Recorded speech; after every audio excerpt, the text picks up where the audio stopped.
Hi everyone, I'm Mayor Patrick Hall. I'm down here at Queen's Park Reserve with all the highlights from the February Ordinary Council meeting, our very first for 2022.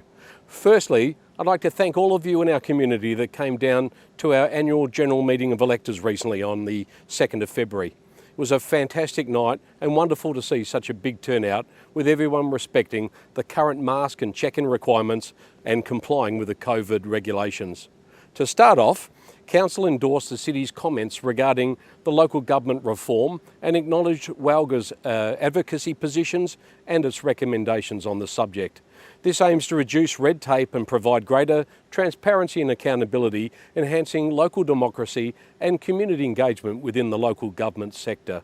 Council also approved the City entering a new lease with wireless communication provider Axicom for a portion of land at 42 Lead Street in Cannington, not far from here.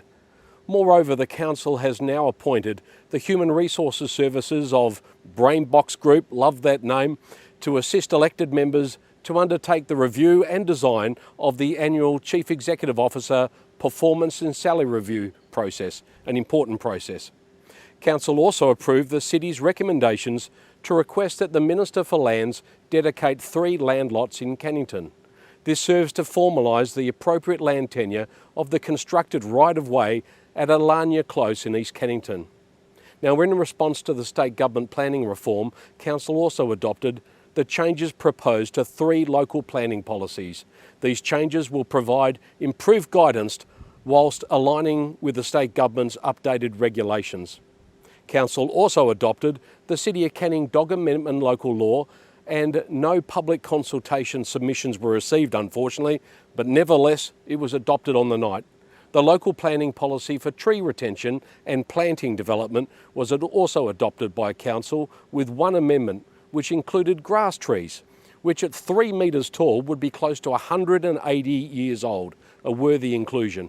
Now, the new policy will ensure more trees are protected during development projects, and it supports the City's objectives outlined in its urban forest strategy, which are to retain tree canopy to help cool our suburbs with more shade. Great idea.